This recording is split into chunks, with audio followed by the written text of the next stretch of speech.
Key policies and international agreements have been established for air and water quality, for plant and animal life, to heal the ozone layer, and to combat anthropogenic climate change. At the same time, a number of major environmental disasters, some with global reach, have left their imprint on our Earth and on our collective consciousness. Learn about the international efforts and grassroots activism that have changed some of the ways that we interact with our precious planet for the better. And take an honest look at just how far human stewardship still needs to advance. 1962.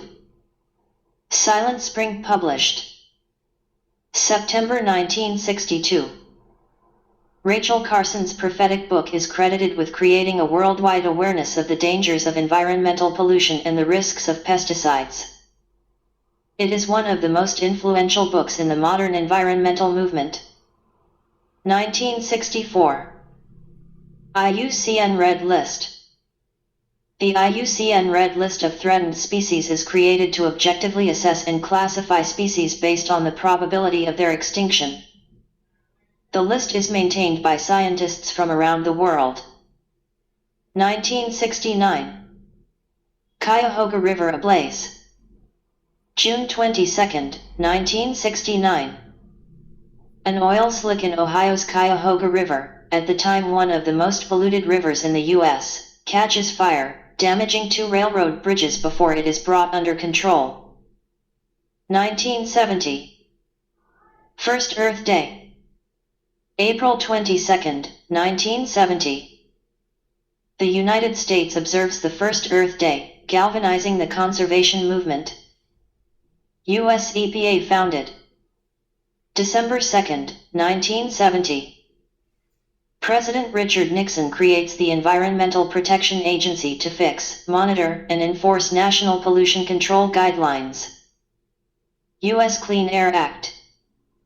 December 31, 1970.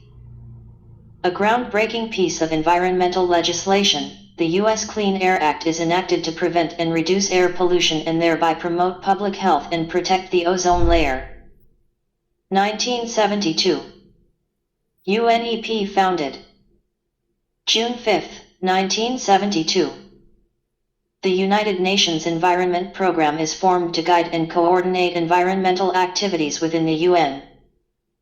It promotes international environmental cooperation and encourages the scientific community to participate in policy making. DDT banned in the US. June 1972. Public outcry over the growing scientific evidence of bioaccumulation of the toxic pesticide in birds and other organisms leads to the near-total ban of DDT by the EPA. U.S. Clean Water Act. October 18, 1972. In response to the public's increasing concern for the environment, the U.S. Clean Water Act is enacted to restore and maintain clean and healthy waters. 1973. First Chipko protest. April 1973. Aimed at protecting trees from government-backed logging, the Chipko movement in India in the 1970s is a nonviolent social and ecological movement by rural villagers, particularly women. Sites adopted.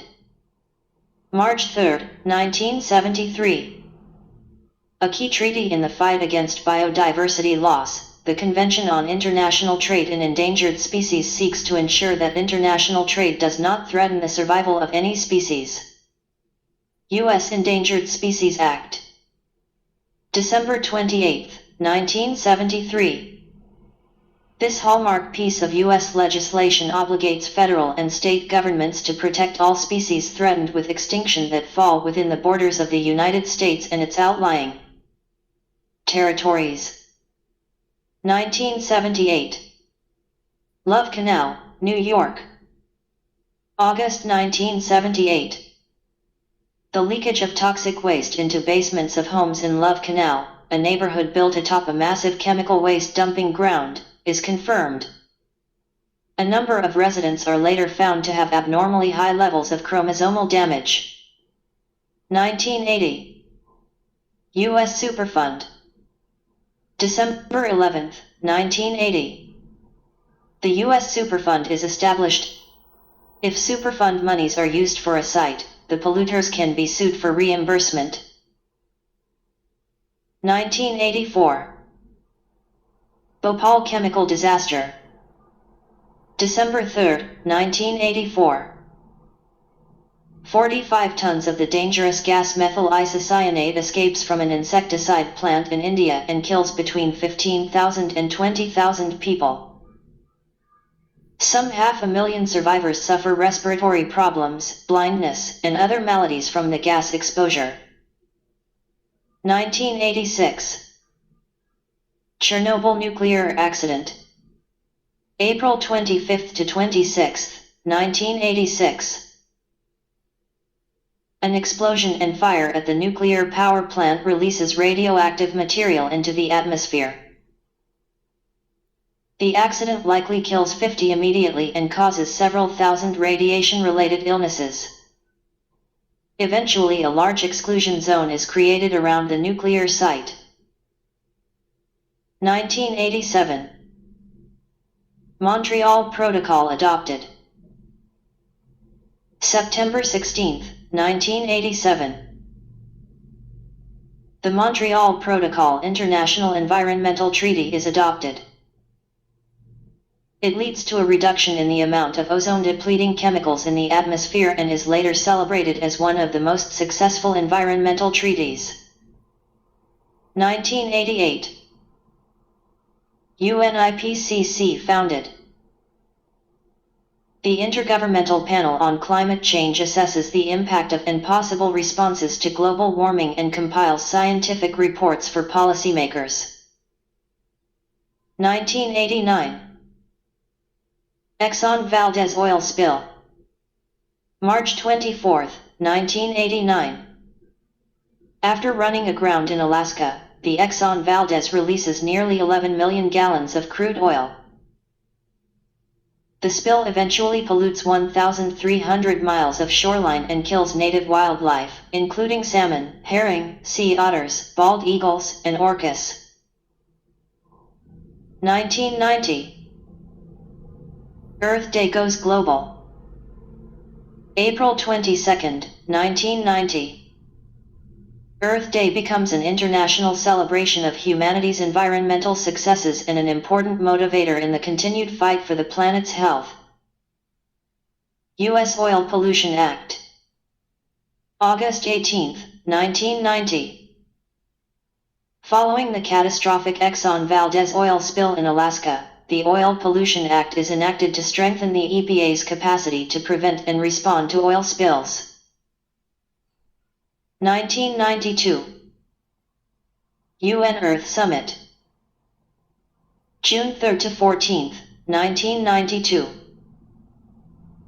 The Earth Summit is the largest gathering of world leaders at the time and seeks to foster economic development in ways that will protect the environment. Biodiversity Treaty. June 5, 1992. One of the treaties signed at the UN Earth Summit, the Convention on Biological Diversity, aims to promote the conservation of biodiversity and the equitable sharing of the planet's genetic resources. Cod fishery collapse. July 2, 1992.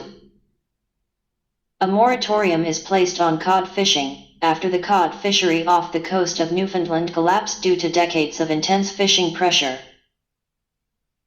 About 40,000 fishing industry jobs are lost as a result. 1997. Kyoto Protocol. December 11, 1997.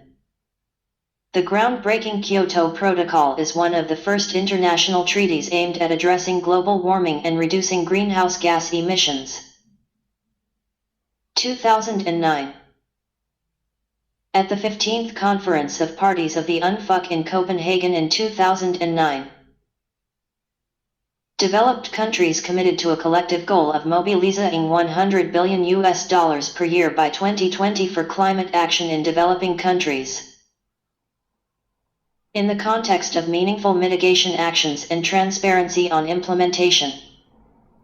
The goal was formalized at 16 Colombian pesos in Cancun, and at 21 Colombian pesos in Paris, it was reiterated and extended to 2025. At the request of donor countries, the OECD has been tracking progress towards this goal since 2015. It produces regular analyses of progress made.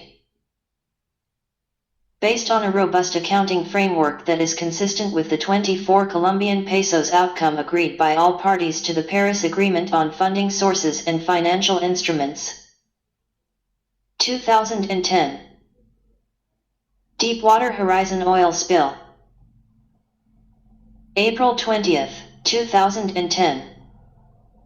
The largest marine oil spill in history is caused by an explosion aboard the Deepwater Horizon oil rig.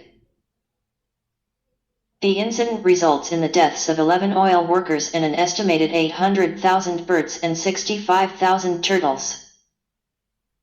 2011. Fukushima accident.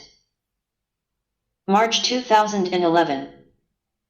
An earthquake-triggered tsunami off the coast of Japan incapacitates the cooling systems at the Fukushima Daiichi nuclear power facility, eventually leading to a release of radiation. An exclusion zone is later established, and thousands are evacuated from the region. 2014. CO2 levels hit 400 ppm. April 2014. Monthly carbon dioxide values at Mauna Loa first breached the 400 ppm threshold. They continue to rise and later reach levels not experienced by the atmosphere in several million years. 2015. Paris Agreement. December 12, 2015. The Paris Agreement is adopted at the 21st Conference of the Parties to the UN Framework Convention on Climate Change. It replaces the Kyoto Protocol to curb the release of greenhouse gases and is eventually signed by 195 countries. 2017. March for Science. April 22, 2017. The inaugural March for Science is held on Earth Day and is estimated to have more than 1 million participants worldwide. It is a nonpartisan movement to celebrate science and to urge scientifically informed policymaking. 2019. Fridays for Future. March 15, 2019. Climate activist Greta Thunberg inspires an international movement of student demonstrations on Fridays during school hours to demand action to immediately address the climate crisis. 2020. Hottest year on record. 2020. Both 2020 and 2016 are statistically tied as the hottest years on record. Earth's global average surface temperature continues its warming trend due to human activities. 2021. The UN Climate Change Conference in Glasgow brought together 120 world leaders and over 40,000 registered participants, including 22,274 party delegates, 14.124 observers and 3.886 media representatives. For 2 weeks in 2021, the world was riveted on all facets of climate change: the science, the solutions, the political will to act, and clear indications of action. The outcome of 26 Colombian pesos, the Glasgow Climate Pact, is the fruit of intense negotiations among almost 200 countries over the 2 weeks, strenuous formal and informal work over many months, and constant engagement both in person and virtually for nearly 2 years. 2022. 7 to 19 December 2022 in Montreal, Canada, governments from around the world came together to agree on a new set of goals to guide global action through 2030 to halt and reverse nature loss. Nature is critical to meeting the Sustainable Development Goals and limiting global warming to 1.5 degrees. Adoption of a bold global biodiversity framework that addresses the key drivers of nature loss is needed to secure our own health and well-being alongside that of the planet. What took place at 15 Colombian pesos? Adoption of an equitable and comprehensive framework matched by the resources needed for implementation. Clear targets to address overexploitation, pollution, fragmentation and unsustainable agricultural practices. A plan that safeguards the rights of indigenous peoples and recognizes their contributions as stewards of nature. Finance for biodiversity and alignment of financial flows with nature to drive finances towards sustainable investments and away from environmentally harmful ones. 15 Colombian pesos ends with landmark biodiversity agreement. 2023 High Seas Treaty. June 19, 2023. Members of the United Nations adopt the first ever treaty to protect marine life in the high seas. Conference of the Parties serving as the meeting of the parties to the Kyoto Protocol. Bodies. What is the CMP? The Conference of the Parties, the supreme body of the Convention, shall serve as the meeting of the parties to the Kyoto Protocol. All states that are parties to the Kyoto Protocol are represented at the Conference of the Parties serving as the meeting of the parties to the Kyoto Protocol, while states that are not parties participate as observers. The CMP oversees the implementation of the Kyoto Protocol and takes decisions to promote its effective implementation. More background on the CMP. The CMP meets annually during the same period as the COP. Parties to the convention that are not parties to the protocol are able to participate in the CMP as observers, but without the right to take decisions. The functions of the CMP relating to the protocol are similar to those carried out by the COP for the convention.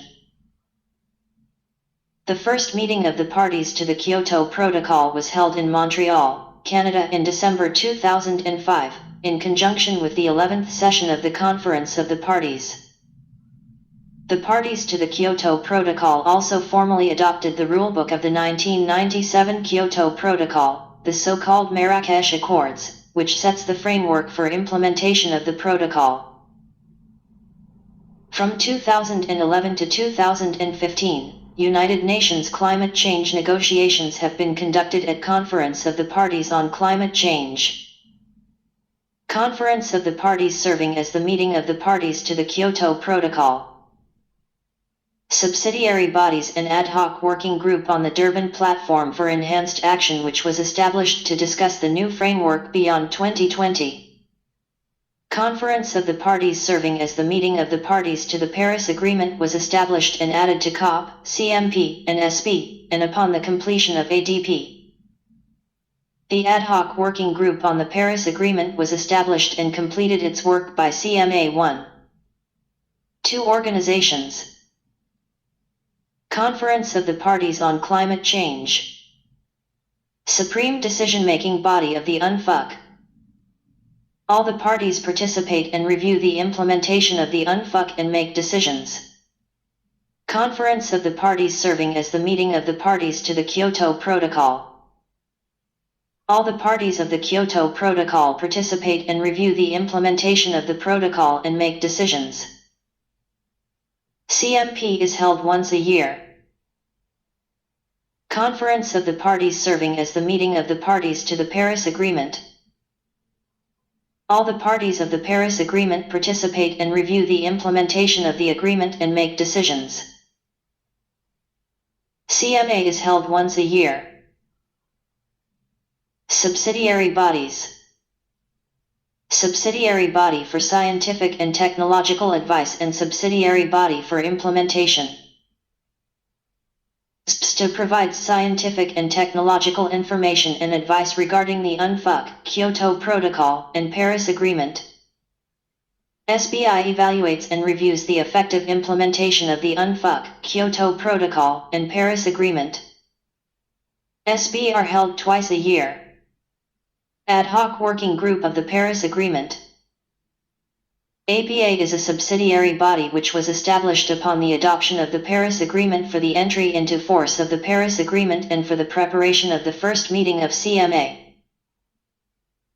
APA discusses the guidelines for the implementation of the Paris Agreement. APA finished its function when CMA 1-3 closed in December 2018. Ad hoc working group on the Durban Platform for Enhanced Action.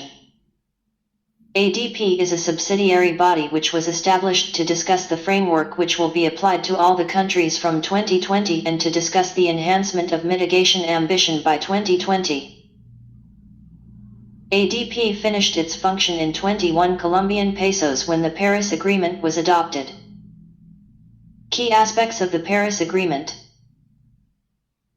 At 21 Colombian pesos in Paris, on December 12, 2015.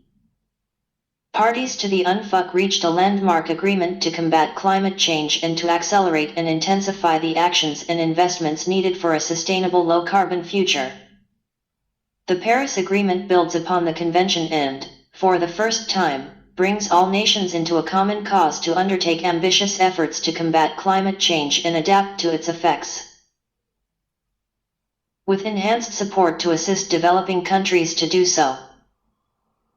As such, it charts a new course in the global climate effort. The Paris Agreement's central aim is to strengthen the global response to the threat of climate change by keeping a global temperature rise this century well below 2 degrees Celsius above pre-industrial levels and to pursue efforts to limit the temperature increase even further to 1.5 degrees Celsius additionally. The agreement aims to increase the ability of countries to deal with the impacts of climate change, and at making finance flows consistent with a low GHG emissions and climate-resilient pathway. To reach these ambitious goals, appropriate mobilization and provision of financial resources, a new technology framework and enhanced capacity building is to be put in place. Thus supporting action by developing countries and the most vulnerable countries, in line with their own national objectives. The agreement also provides for an enhanced transparency framework for action and support. The Paris Agreement requires all parties to put forward their best efforts through nationally determined contributions and to strengthen these efforts in the years ahead. This includes requirements that all parties report regularly on their emissions and on their implementation efforts. There will also be a global stocktake every 5 years to assess the collective progress towards achieving the purpose of the agreement and to inform further individual actions by parties.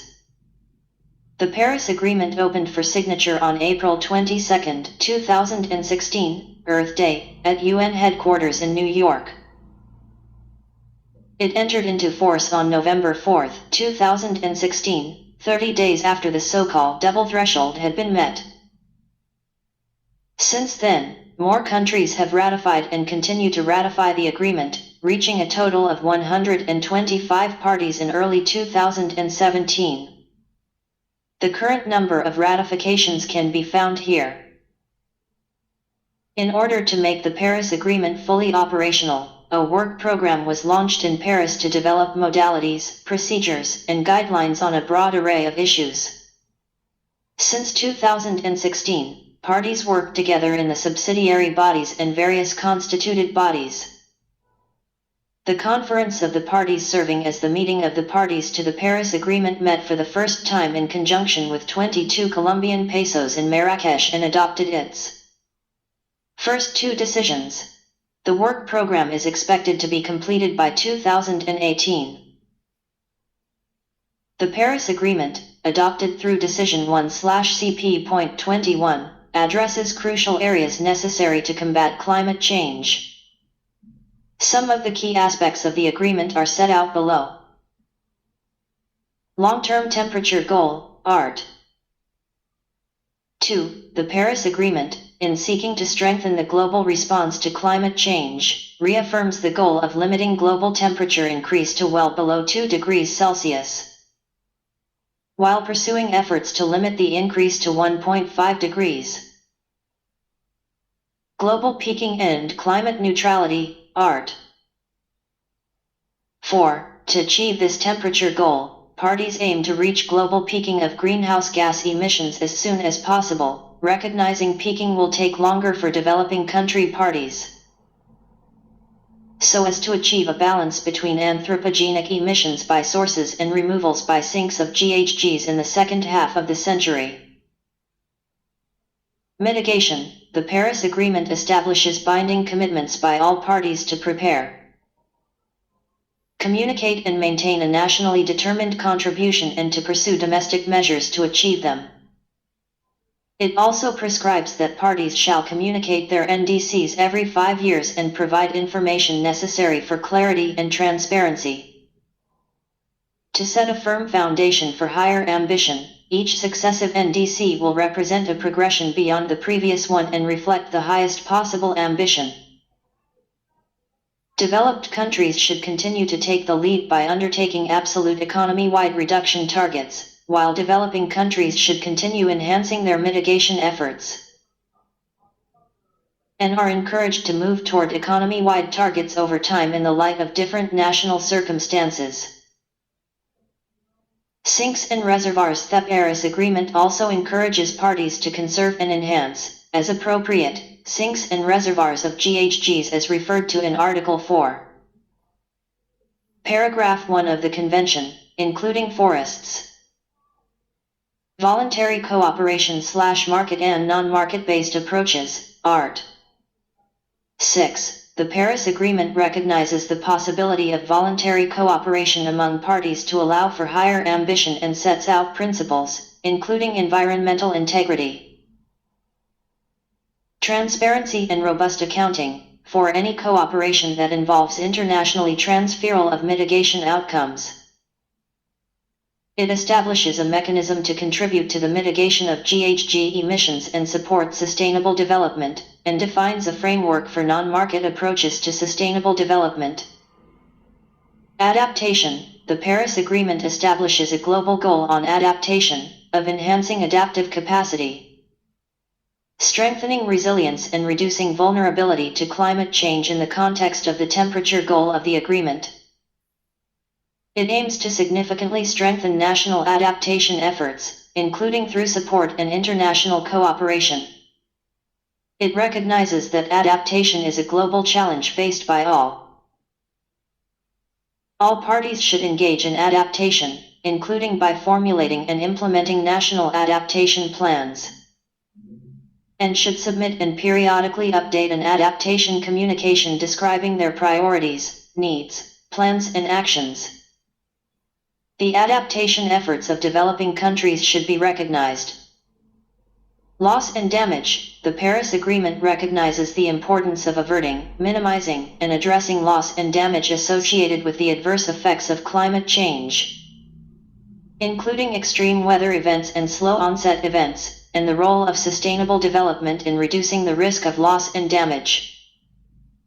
Parties are to enhance understanding, action, and support, including through the Warsaw International Mechanism, on a cooperative and facilitative basis with respect to loss and damage associated with the adverse effects of climate change.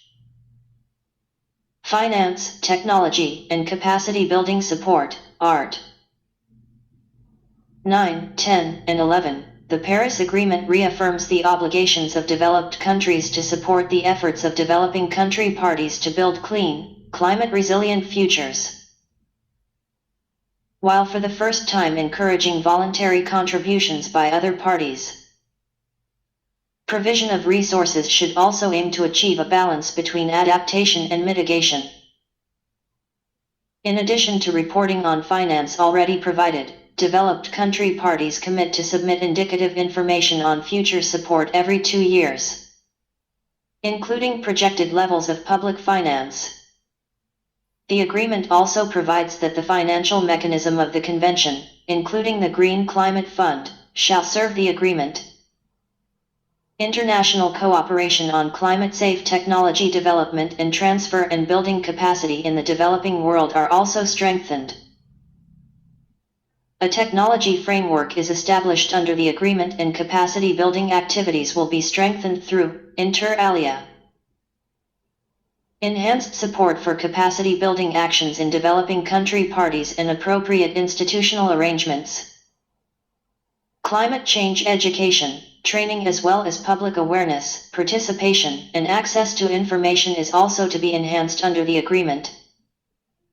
Climate change education, training, public awareness, public participation, and public access to information is also to be enhanced under the agreement. Transparency, implementation, and compliance, ART. 15. The Paris Agreement relies on a robust transparency and accounting system to provide clarity on action and support by parties, with flexibility for their differing capabilities of parties. In addition to reporting information on mitigation, adaptation, and support, the agreement requires that the information submitted by each party undergoes international technical expert review. The agreement also includes a mechanism that will facilitate implementation and promote compliance in a non-adversarial and non-punitive manner, and will report annually to the CMA. Global Stocktake, a global stocktake, to take place in 2023 and every 5 years thereafter, will assess collective progress toward achieving the purpose of the agreement in a comprehensive and facilitative manner. It will be based on the best available science and its long-term global goal. Its outcome will inform parties in updating and enhancing their actions and support and enhancing international cooperation on climate action. Decision 1/CP.21 also sets out a number of measures to enhance action prior to 2020, including strengthening the technical examination process, enhancement of provision of urgent finance, technology and support, and measures to strengthen high-level engagement. For 2018, a facilitative dialogue is envisaged to take stock of collective progress towards the long-term emission reduction goal of ART4.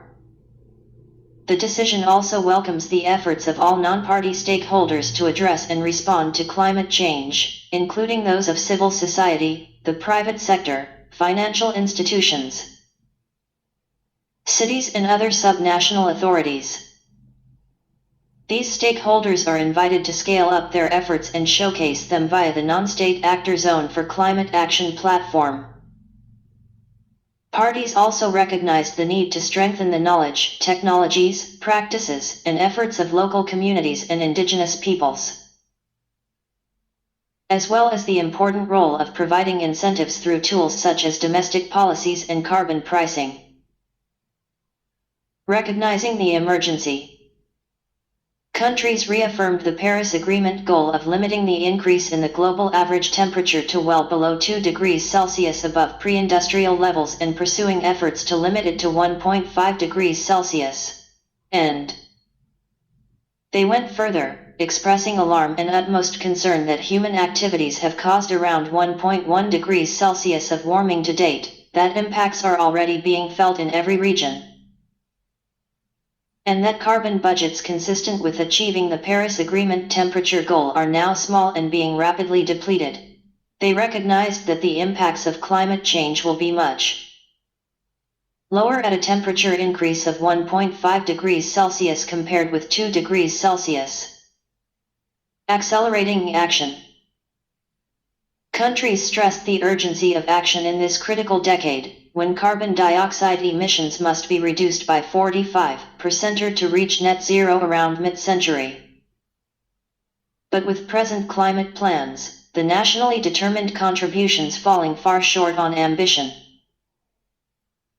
The Glasgow Climate Pact calls on all countries to present stronger national action plans next year, instead of in 2025, which was the original timeline.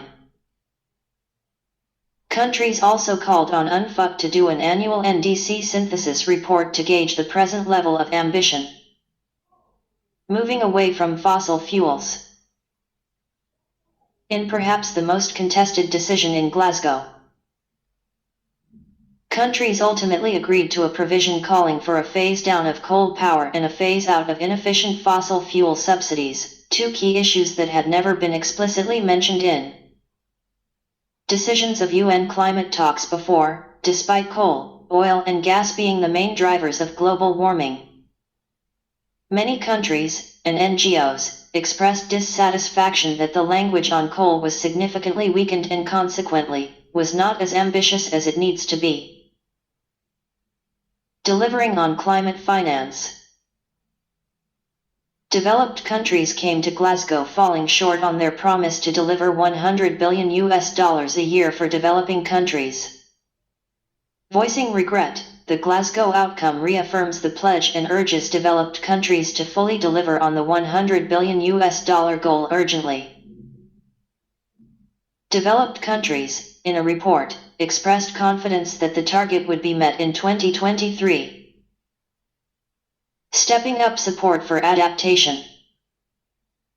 The Glasgow Pact calls for a doubling of finance to support developing countries in adapting to the impacts of climate change and building resilience. This won't provide all the funding that poorer countries need, but it would significantly increase finance for protecting lives and livelihoods, which so far made up only about 25% of all climate finance.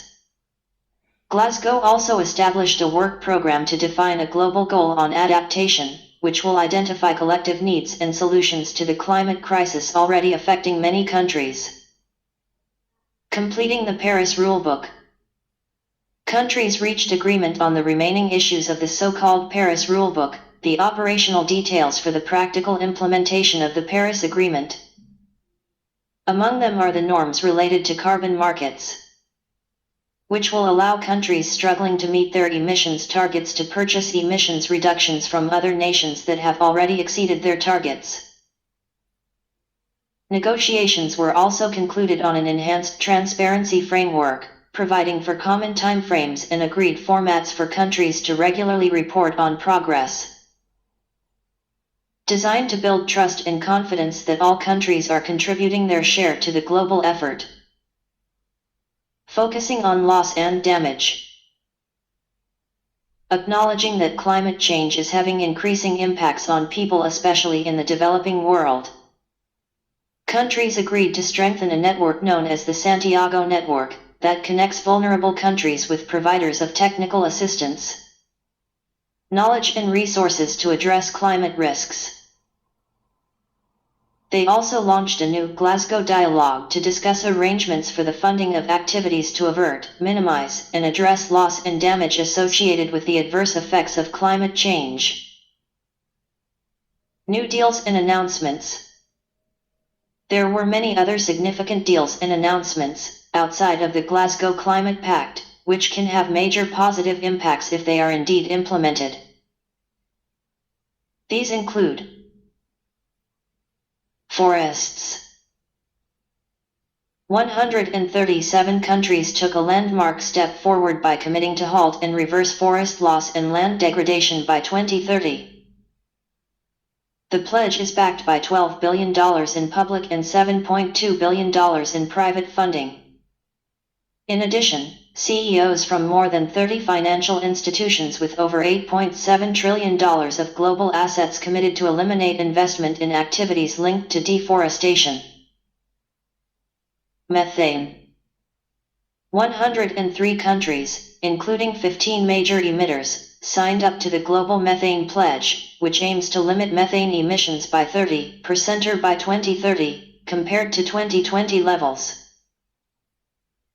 Methane, one of the most potent greenhouse gases, is responsible for a third of current warming from human activities. Cars.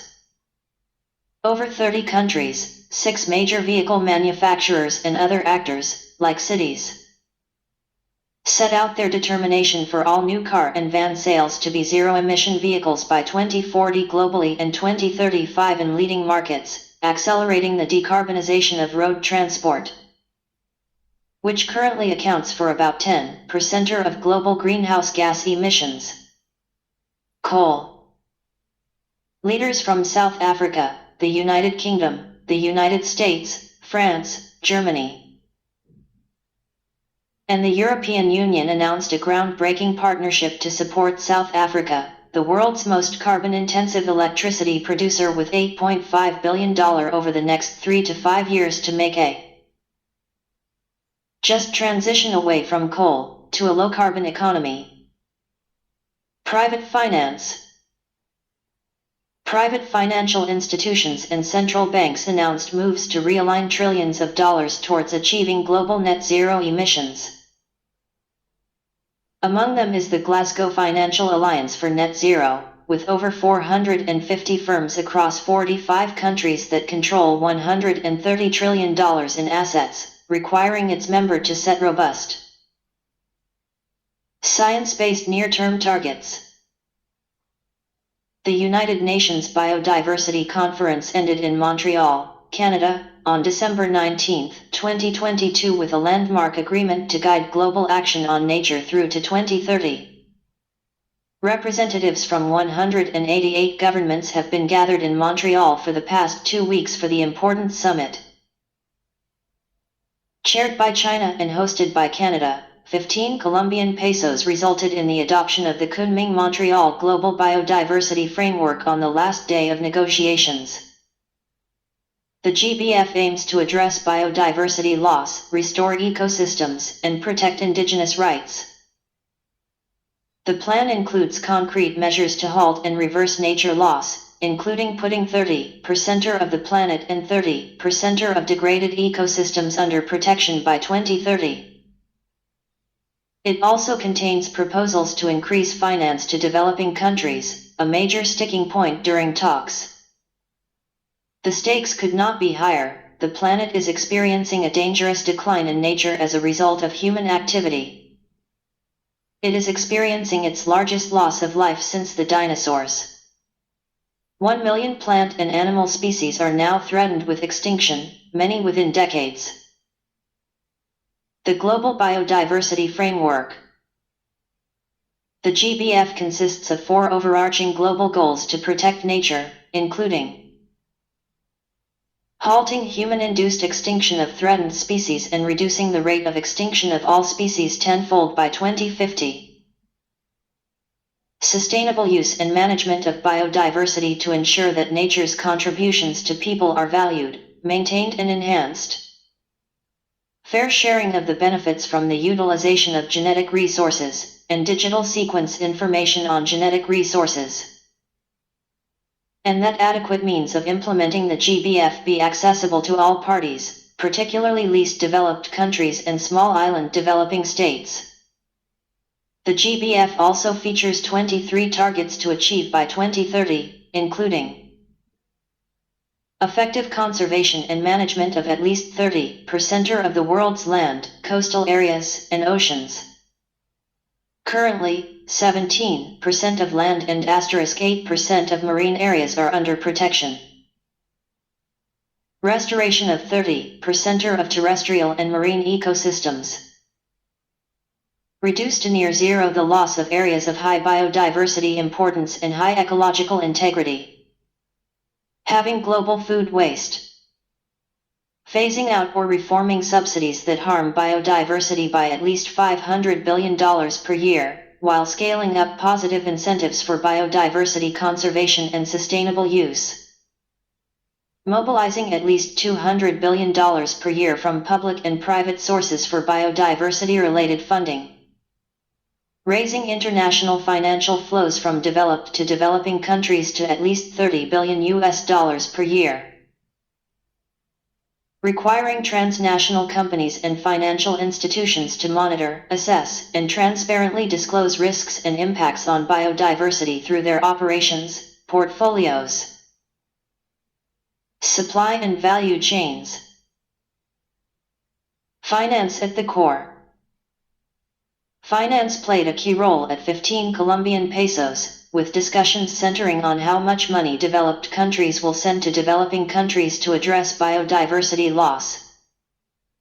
It was requested that the Global Environment Facility set up a special trust fund, the GBF Fund, to support the implementation of the GBF, in order to ensure an adequate, predictable and timely flow of funds. Countries also approved a series of related agreements to implement the GBF, including on planning, monitoring, reporting and review, which are all vital to ensure progress is made, in the words of the GBF, to ensure that there is not a further acceleration in the global rate of species extinction, which is already at least tens to hundreds of times higher than it has averaged over the past 10 million years. The package of decisions consists of a range of agreed items, including strengthened efforts to build resilience to climate change, to curb greenhouse gas emissions and to provide the necessary finance for both. Nations reaffirmed their duty to fulfill the pledge of providing $100 billion annually from developed to developing countries. And they collectively agreed to work to reduce the gap between existing emission reduction plans and what is required to reduce emissions, so that the rise in the global average temperature can be limited to 1.5 degrees. For the first time, nations are called upon to phase down unabated coal power and inefficient subsidies for fossil fuels. As part of the package of decisions, nations also completed the Paris Agreement's rulebook as it relates to market mechanisms and non-market approaches and the transparent reporting of climate actions and support provided or received, including for loss and damage. Below are some more in-depth explanations of a selection of the key outcomes under the Paris Agreement. Finance for climate adaptation, transparency and reporting, market mechanisms and non-market approaches. The Paris Agreement includes a global goal for adapting to the effects of climate change. At 26 Colombian pesos, new financial pledges to support developing countries in achieving this goal were made. Additionally, new rules for the international carbon trading mechanisms agreed at 26 Colombian pesos will support adaptation funding. At 26 Colombian pesos, a work program on the global goal on adaptation was launched. What implications does this have? Developed countries have pledged $100 billion annually to developing countries. How much of this is destined to go towards adaptation?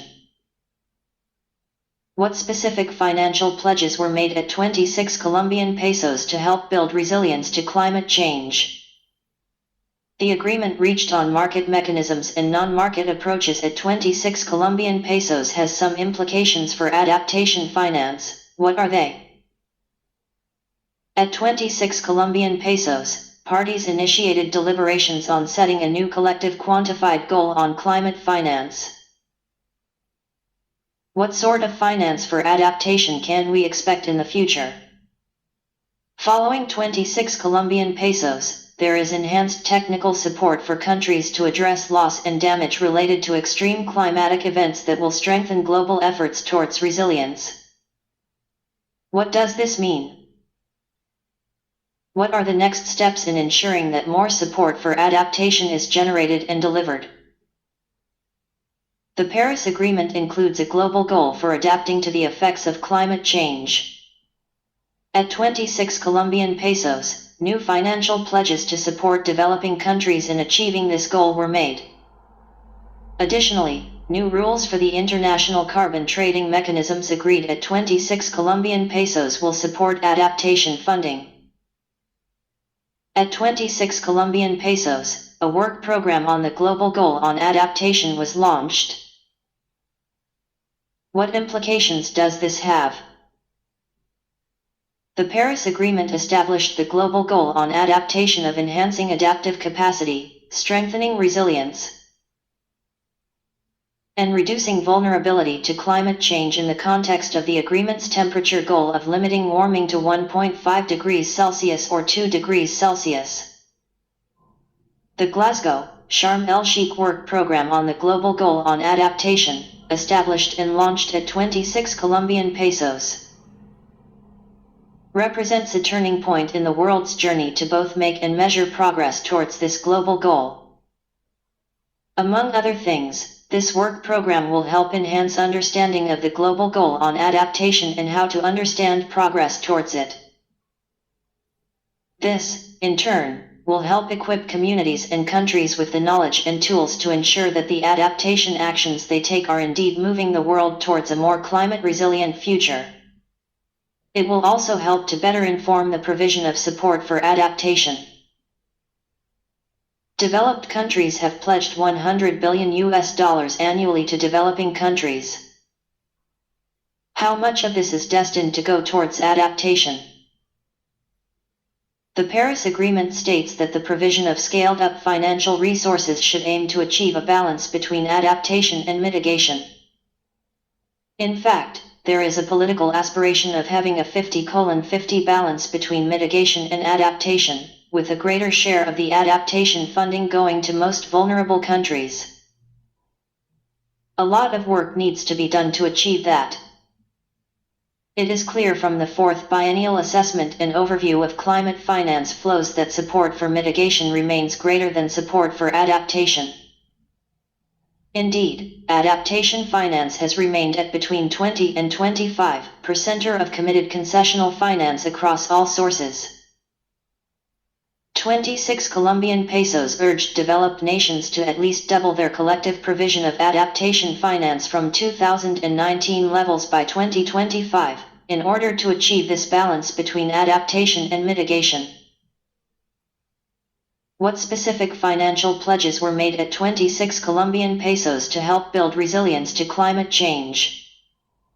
At 26 Colombian pesos, parties welcomed new financial pledges made to the Adaptation Fund and to the Least Developed Countries Fund that will translate into helping vulnerable people bolster resilience to the worsening impacts of climate change.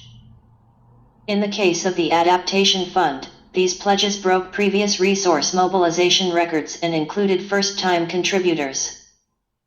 The contributions will help the fund continue to support concrete adaptation projects in developing countries, such as planting heat-tolerant wheat varieties to improve food security, or building natural retaining walls to reduce flood risk. The money pledged to the LDCF will help accelerate adaptation in the least developed countries, who are particularly vulnerable to the adverse effects of climate change. LDCF projects have supported a wide range of adaptation measures in the past.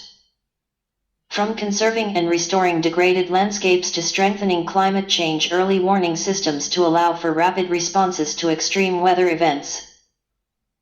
The agreement reached on market mechanisms and non-market approaches at 26 Colombian pesos has some implications for adaptation finance. What are they? Under the rules, modalities, and procedures agreed for the new market-based UNFUC mechanism established by Article 6.4 of the Paris Agreement to contribute to the mitigation of greenhouse gas emissions and support sustainable development, it was decided that a share of proceeds will be levied to assist developing country parties that are particularly vulnerable to the adverse effects of climate change to meet the costs of adaptation. Specifically, a 5% share of proceeds will be levied, which will be delivered to the Adaptation Fund to support concrete adaptation projects in developing countries around the world. This percentage is more than double the 2% levy under the market mechanism established under the Kyoto Protocol, the Clean Development Mechanism, which was also delivered to the Adaptation Fund and formed a key source of its income. At 26 Colombian pesos, parties initiated deliberations on setting a new collective quantified goal on climate finance. What sort of finance for adaptation can we expect in the future? Following 26 Colombian pesos, there is enhanced technical support for countries to address loss and damage related to extreme climatic events that will strengthen global efforts towards resilience. What does this mean? The Santiago Network was established at the previous 25 Colombian pesos to catalyze technical assistance for averting, minimizing, and addressing loss and damage in developing countries.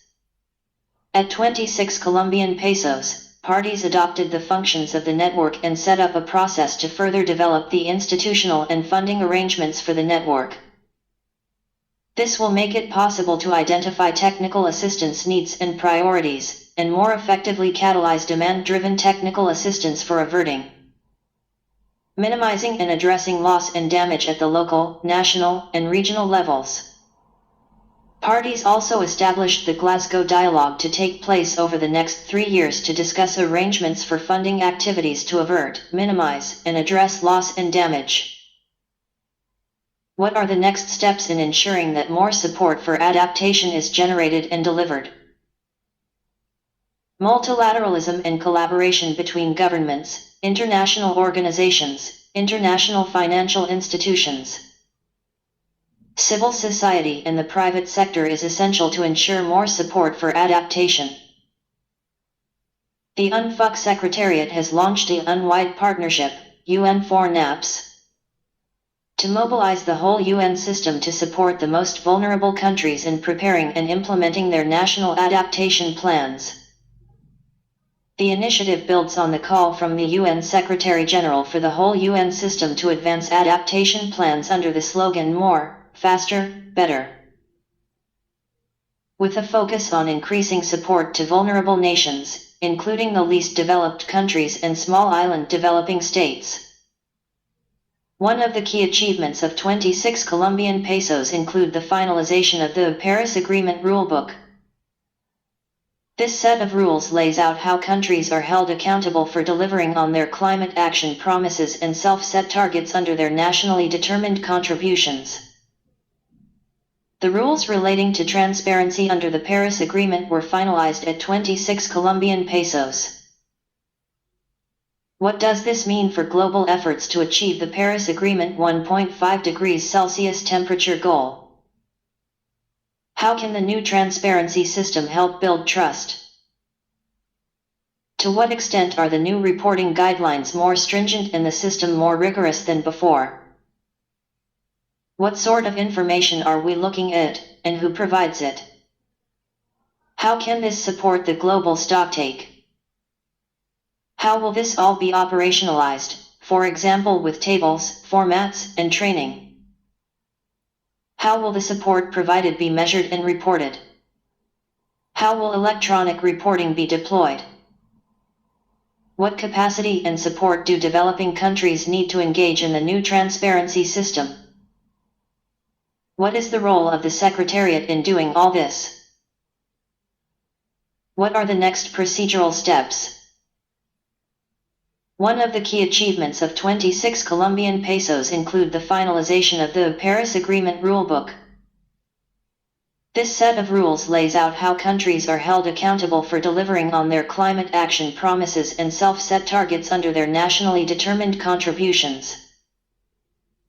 The rules relating to transparency under the Paris Agreement were finalized at 26 Colombian pesos. What does this mean for global efforts to achieve the Paris Agreement 1.5 degrees Celsius temperature goal? The rules that were finalized at 26 Colombian pesos in Glasgow supplement those that were adopted at the UN Climate Change Conference 24 Colombian pesos in Katowice in 2018 and enable the operationalization of the enhanced transparency framework. The Enhanced Transparency Framework under the Paris Agreement is an accountability mechanism that aims to promote implementation of national climate action plans, nationally determined contributions, or NDCs, and the flow of support for climate action. It is an important tool to assess the progress that parties make in implementing and achieving their NDCs, which are crucial for global efforts to achieve the 1.5 degrees Celsius Paris goal. How can the new transparency system help build trust? The new transparency system represents one common system for all parties, that is more rigorous and standardizes the information to be reported by parties. This will help improve the quality of information and ensure comparability of data amongst parties, which in turn help build trust. To what extent are the new reporting guidelines more stringent and the system more rigorous than before? The new transparency system under the Paris Agreement builds on and enhances the existing systems under the Convention. Under the Convention and the Kyoto Protocol, developed country parties already had a higher level of rigorous reporting guidelines.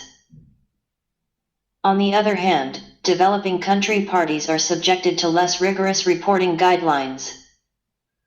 As a result, the new reporting guidelines constitute noticeable enhancement for developing country parties in terms of frequency, scope, and depth of reporting. There is widespread recognition that developing country parties will need support to help them apply the new guidelines. What sort of information are we looking at, and who provides it? In the new Biennial Transparency Report, parties will provide information on their national greenhouse gas emissions and removals, progress in implementing and achieving NDCs, financial resources, technology development and transfer, as well as capacity building provided and received. Parties can also include information on climate change impacts and adaptation. How can this support the global stocktake? The information through the Biennial Transparency Report will be aggregated and used as inputs to the global stocktake process, which aims to assess the collective efforts by all parties on climate actions and support provided at the global level. How will this all be operationalized, for example with tables, formats, and training? At 26 Colombian pesos in Glasgow, parties adopted the reporting tables and formats, outlines for the Biennial Transparency Report and the Technical Review Report, as well as the training program for technical review experts. This completed the operational guidance on reporting and review under the new transparency system. How will the support provided be measured and reported? Developed country parties will provide information on support provided following the guidance contained in Chapter V of Modalities. Procedures and guidelines adopted at 24 Colombian pesos in Katowice and use common tabular formats adopted at 26 Colombian pesos in Glasgow. Part 2. How will electronic reporting be deployed? The UNFUC Secretariat is mandated to develop reporting tools for the electronic reporting of the common reporting tables and tabular formats, and to organize regular technical training workshops to help parties use the reporting tools and integrate them into their national inventory arrangements. What capacity and support do developing countries need to engage in the new transparency system? Enhanced and targeted financial, technical, and capacity building support will be needed to help developing countries transit to the enhanced transparency framework. This involves, in particular, the establishment of the national system and enhancement of the national capacity needed for the implementation of the new transparency system on a continuous and sustainable basis. What is the role of the Secretariat in doing all this? The Secretariat plays a key role in supporting parties to implement the new transparency system, through delivering its mandated activities such as developing and rolling out the new reporting tools and the training program, as well as providing technical support to help parties enhance their national capacities in transitioning to the new transparency system. What are the next procedural steps? Progress on the development of the new reporting tools and the training program will be reported at future subsidiary meetings of the UNFUC. Consideration on the provision of financial and technical support to developing country parties for reporting and capacity building under the Paris Agreement will be initiated from the next COP. At 26 Colombian pesos, nations reached new agreements for market mechanisms, essentially supporting the transfer of emission reductions between countries while also incentivizing the private sector to invest in climate-friendly solutions. Simultaneously, parties decided on non-market approaches enabling stronger cooperation between countries on mitigation and adaptation. 26 Colombian pesos. What did countries agree with regard to market mechanisms and non-market approaches under the Paris Agreement? How do their decisions help move the world closer towards the Paris Agreement goal of holding the global average temperature rise to as close as possible to 1.5 degrees Celsius? How can the private sector be involved? What does this mean for governments and for the private sector? What are the next steps to deliver real benefits? What loose ends still need to be tied up in terms of rules/decisions? At 26 Colombian pesos, nations reached new agreements for market mechanisms, essentially supporting the transfer of emission reductions between countries while also incentivizing the private sector to invest in climate-friendly solutions. Simultaneously, parties decided on non-market approaches enabling stronger cooperation between countries on mitigation and adaptation. 26 Colombian pesos. What did countries agree with regard to market mechanisms and non-market approaches under the Paris Agreement? Countries agreed to the implementing rules for 3 instruments that help parties cooperate to meet their intended emission reductions and adaptation aims as captured in their national climate action plans under the Paris Agreement. The first 2 of these instruments involve cooperation which will result in the transfer of mitigation of emissions between countries, from the country that achieved the reduction to the country that will acquire that reduction. The instruments are designed to enable and incentivize private sector involvement. Under non-market approaches, countries are enabled to work together to achieve mitigation and adaptation, as well as sustainable development and poverty reduction.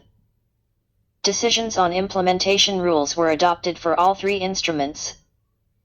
Firstly, guidance was adopted for cooperative approaches, where parties in bilateral arrangements recognize the transfer of emission reductions between them. This enables mitigation programs like emission trading systems in countries to link to each other. Secondly, rules, modalities and procedures were adopted for the new UNFUC mechanism, which credits emission-reducing activities.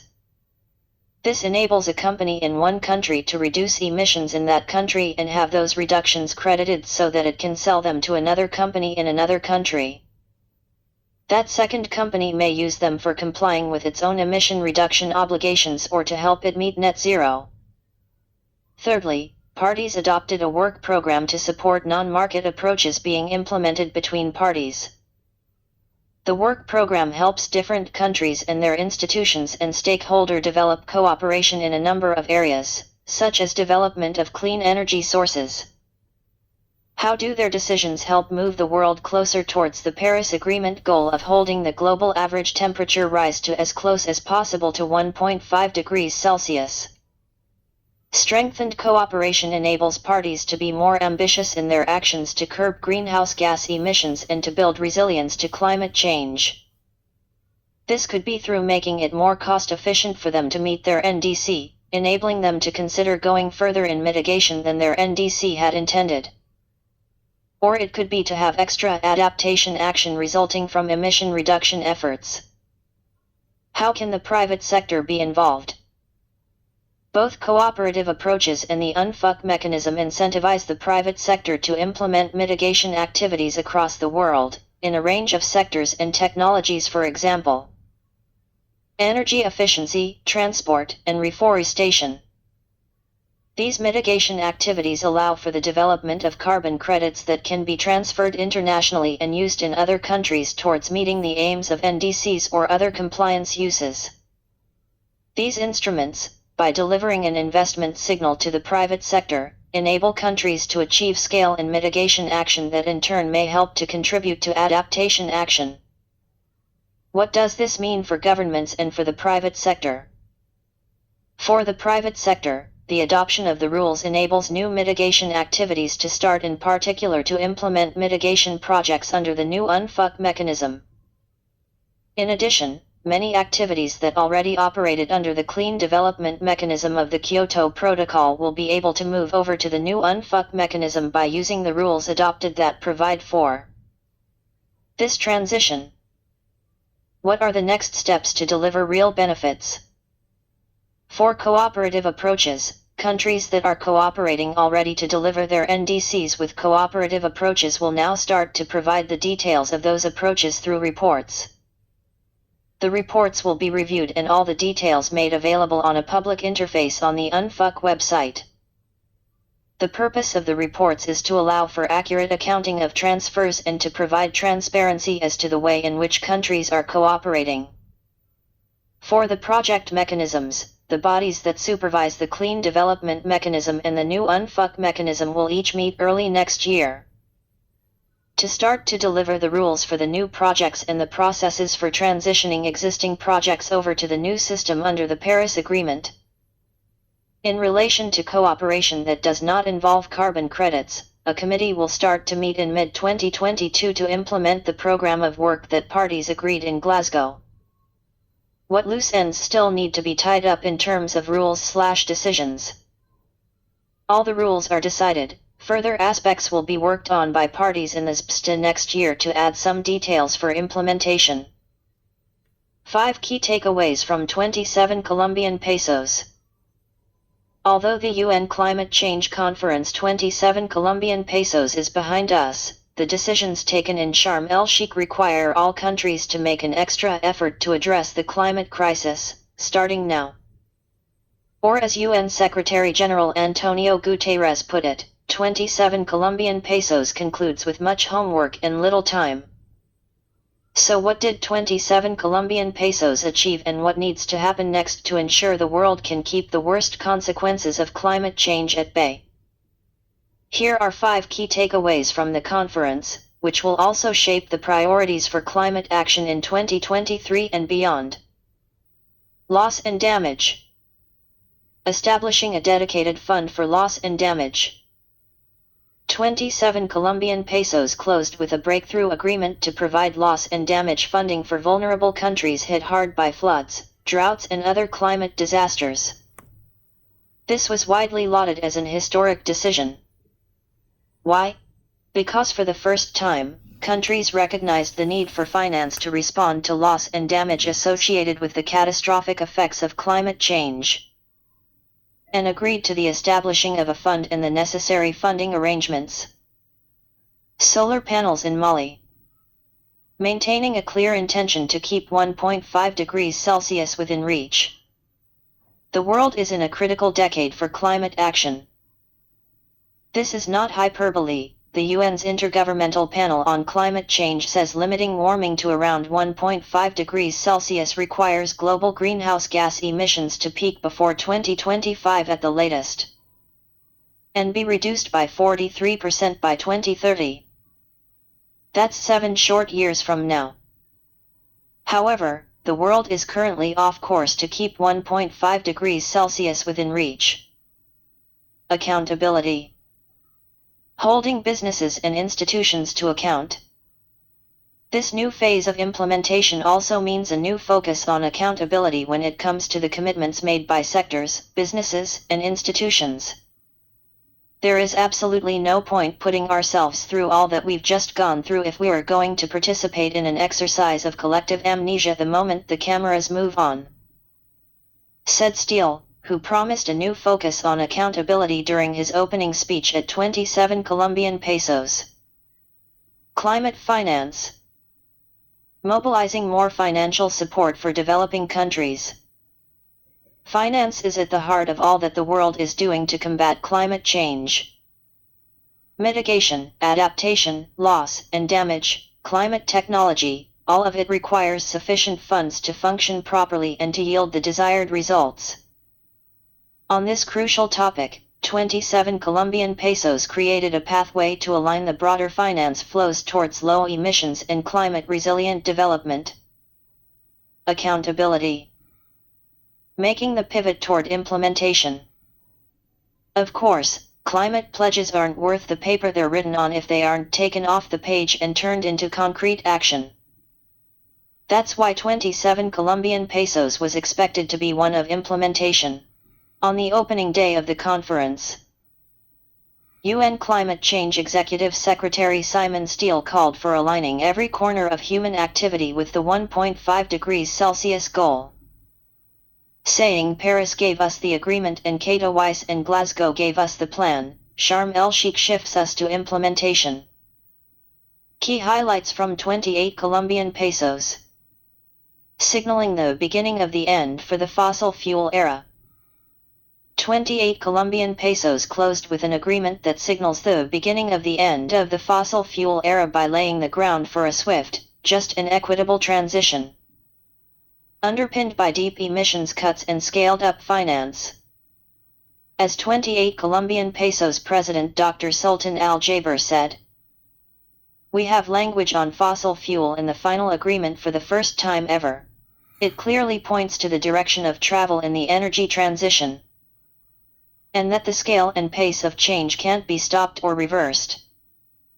The call on nations to transition away from fossil fuels was part of a decision by nearly 200 parties on the world's first global stocktake to ratchet up climate action before the end of the decade, with overarching aim to keep the global temperature limit of 1.5 degrees Celsius within reach. Whilst we didn't turn the page on the fossil fuel era in Dubai, this outcome is the beginning of the end, said UN Climate Change Executive Secretary Simon Steele. Now all governments and businesses need to turn these pledges into real economy outcomes, without delay. The global stocktake is considered the central outcome of 28 Colombian pesos, as it contains every element that was under negotiation and can now be used by countries to develop stronger climate action plans. Due by February 2025. The stocktake recognizes the science that indicates global greenhouse gas emissions need to be cut 43% by 2030, compared to 2019 levels, to limit global warming to 1.5 degrees Celsius. But it notes parties are off track when it comes to meeting their Paris Agreement goals. The stocktake calls on parties to take actions towards achieving, at a global scale, a tripling of renewable energy capacity and doubling energy efficiency improvements by 2030. The list also includes accelerating effort and other measures that drive the transition away from fossil fuels and energy systems, in a just, orderly and equitable manner, with developed countries continuing to take the lead.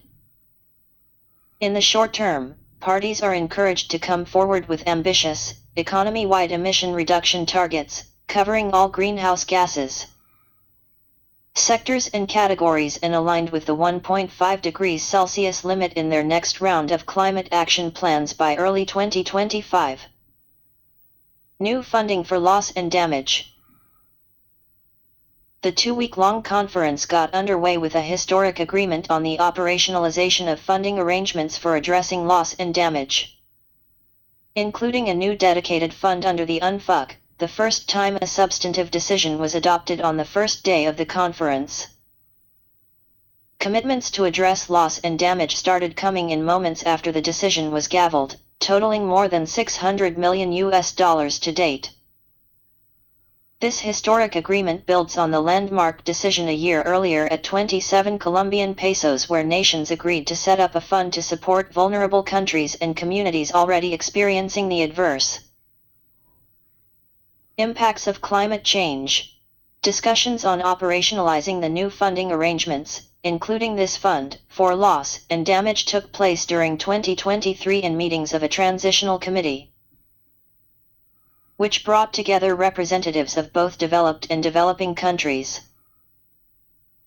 The establishment of the fund, with commitments totaling $661 million to date, is an important symbol of global solidarity, reflecting both the urgency of the climate emergency and a step forward in international climate justice. There was more progress on the loss and damage agenda, with an agreement also reached that the UN Office for Disaster Risk Reduction and the UN Office for Project Services will host the Secretariat of the Santiago Network for Loss and Damage. This platform will catalyze technical assistance to developing countries that are particularly vulnerable to the adverse effects of climate change, enhancing global efforts to strengthen resilience. In a major step forward, parties agreed on targets for the global goal on adaptation and its framework, which identify where the world needs to get to in order to be resilient to the impacts of a changing climate and to assess countries' efforts. The GGA framework reflects a global consensus on adaptation targets and covers the themes of water, food, health, ecosystems, infrastructure, poverty eradication, and cultural heritage. The decision gives adaptation progress a future orientation for the first time, reflecting aspiration and ambition, as opposed to the previous practice of measurement against past efforts. While adaptation efforts are more difficult to quantify and are very specific to the locations and geographies of implementation, the GGA aims to guide adaptation planning and strategies at all levels, and to align the finance, technology, and capacity building support needed to achieve these. Climate finance took center stage at the conference, with Steele repeatedly calling it the great enabler of climate action. The Green Climate Fund received a boost to its second replenishment, with 6 countries pledging new funding at 28 Colombian pesos, with total pledges now standing at a record $12.8 billion from 31 countries, with further contributions expected. 8 donor governments announced new commitments to the Least Developed Countries Fund and Special Climate Change Fund, totaling more than $174 million to date, while new pledges totaling nearly $188 million so far were made to the Adaptation Fund at 28 Colombian pesos. However, as highlighted in the global stocktake, current climate finance flows channeled by multilateral, bilateral and private sources taken together are far short of the trillions eventually needed to support developing countries with clean energy transitions, implementing their national climate plans and adaptation efforts. In order to deliver such funding, the global stocktake underscores the importance of reforming the multilateral financial architecture, scaling up climate finance through grants and concessional finance, and accelerating the ongoing establishment of new and innovative sources of finance.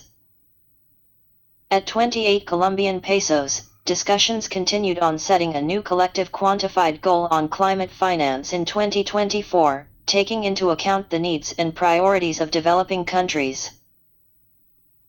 The new goal, which will start from a baseline of $100 billion per year, will help support the implementation of a new round of national climate plans that need to be designed and submitted by early 2025. Linking climate action with nature conservation. 28 Colombian pesos resulted in unprecedented recognition and momentum for linking efforts to address the climate and biodiversity crises. Alongside pollution, these make up the triple planetary crisis, the 3 main interlinked environmental issues facing humanity. Governments were called on to consider ecosystems, biodiversity, and carbon stores, such as forests, when developing their stronger national climate action plans, which are due by early 2025. This call was part of a wide-ranging, comprehensive decision by parties on the world's first global stocktake to ratchet up climate action before the end of the decade, with the aim of limiting the global temperature rise within 1.5 degrees Celsius. The decision emphasizes the importance of conserving, protecting and restoring nature and ecosystems towards achieving the Paris Agreement temperature goal through protecting terrestrial and marine ecosystems acting as sinks and reservoirs of greenhouse gases, and by conserving biodiversity.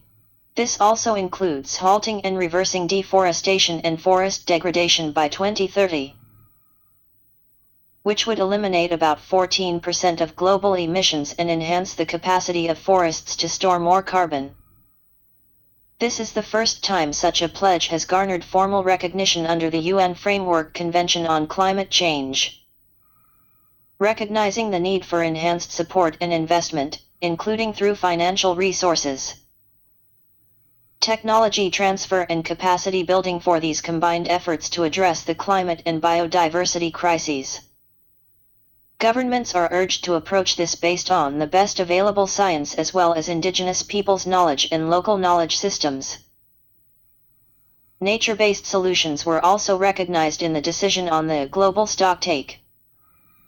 Recognizing that nature and biodiversity are keys to mitigating a heating planet and protecting vulnerable communities from the impacts of a changing climate. All these efforts are to be aligned with the goals of the Kunming-Montreal Global Biodiversity Framework. which was agreed at the 15th meeting of the Conference of the Parties to the UN Convention on Biological Diversity in Montreal, Canada in December 2022. Among the biodiversity framework's 23 commitments are protecting 30% of the planet's land and oceans for nature by 2030 and restoring 30% of the planet's degraded ecosystems. Ramping up practical climate solutions. In parallel with the formal negotiations, the Global Climate Action Space at 28 Colombian pesos provided a platform for governments, businesses and civil society to collaborate and showcase their practical climate solutions. The high-level champions, under the Marrakesh Partnership for Global Climate Action, launched their implementation roadmap of 2030 climate solutions. These are a set of solutions, with insights from a wide range of non-party stakeholders on effective measures that need to be scaled up and replicated to have global emissions, address adaptation gaps and increase resilience by 2030. The conference also saw several major announcements to reduce emissions and boost resilience in certain sectors. 125 countries signed on to the UAE Climate and Health Declaration, and finance providers mobilized an initial tranche of $1 billion for climate and health solutions.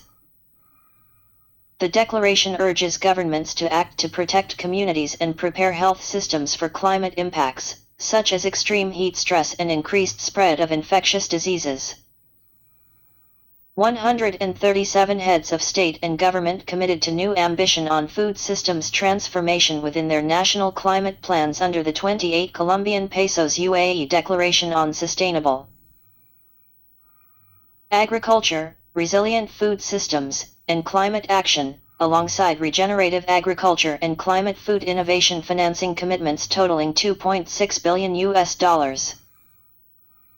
The EU and its member states announced €175 million in support of the methane finance sprint to boost methane reduction. These funds will help catalyze efforts from government, industry, and philanthropy to reduce methane emissions across the energy sector. The European Union's Green Deal is the EU's main new growth strategy to transition the EU economy to a sustainable economic model. Presented in December 2019, the overarching objective of the EU Green Deal is for the EU to become the first climate-neutral continent by 2050, resulting in a cleaner environment, more affordable energy, smarter transport, new jobs, and an overall better quality of life. There are a number of funding mechanisms in place to facilitate the EU Green Deal, totaling over €1 trillion. This investment will fund the delivery of the policy reform needed for the EU's economic growth and climate neutrality. Funding the EU Green Deal. The proposed financing of the EU Green Deal is set out in the EU Green Deal Investment Plan. It comprises two principal financing streams totaling €1 trillion. Over half of the budget, €528 billion, will come directly from the EU budget and the EU emissions trading system. The remainder will be sourced through the InvestEU program, which combines €279 billion from the public and private sectors to 2030 and €114 billion from national co-financing. It will provide an EU budget guarantee to allow the EIB Group and others to invest in higher-risk projects, enabling private investment. The European Innovation Council has also set aside a €300 million budget to invest in market-creating innovations that contribute to the goals of the EU Green Deal. There is recognition in the EU Green Deal that transition can only succeed if it is conducted in a fair and inclusive way. As a result, a just transition mechanism is proposed to exclusively focus on the regions and sectors that are most affected by the transition. It draws upon both the EU budget and InvestEU program to generate €100 billion of funding. This will be available for the regions and sectors that depend on fossil fuels or carbon-intensive processes. Elements of the EU Green Deal. The main elements of the EU Green Deal are climate action, clean energy, sustainable industry, buildings and renovations, sustainable mobility, eliminating pollution, farm to fork,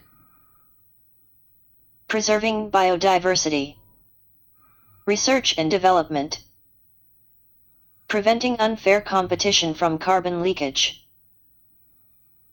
Climate action. Between 1990 and 2018, greenhouse gas emissions in the EU were reduced by 23%. A central objective of the EU Green Deal is to set out the trajectory for the EU to be climate neutral by 2050. As a milestone towards this target, the EU Commission proposed a 2030 target to reduce greenhouse gas emissions by 55% compared to 1990.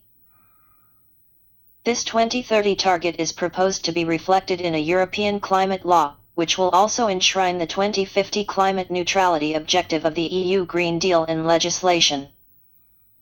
The European climate law requires that all EU policies contribute to achieving the EU Green Deal objective.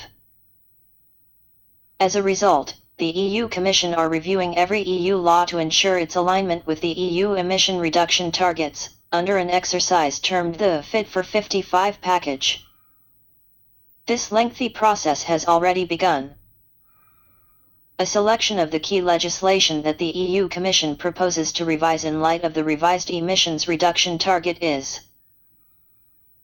the Renewable Energy Directive, the Energy Efficiency Directive, the Emissions Trading System, the Effort Sharing Regulation, the Land Use Change and Forestry Regulation, the Energy Performance of Buildings Directive, and the Energy Taxation Directive. This review is intended to be effective by the time member states begin updating their national energy and climate plans in 2023, so that these plans reflect the new climate ambition too. Clean energy. The production and use of energy across economic sectors currently accounts for more than 75% of the EU's greenhouse gas emissions. The clean energy policy area aims to reduce this figure by developing a power sector based largely on renewable sources and an integrated, interconnected and digitalized EU energy market. The offshore renewable energy strategy encourages the investment of almost €800 billion between now and 2050 in offshore energy infrastructure and research.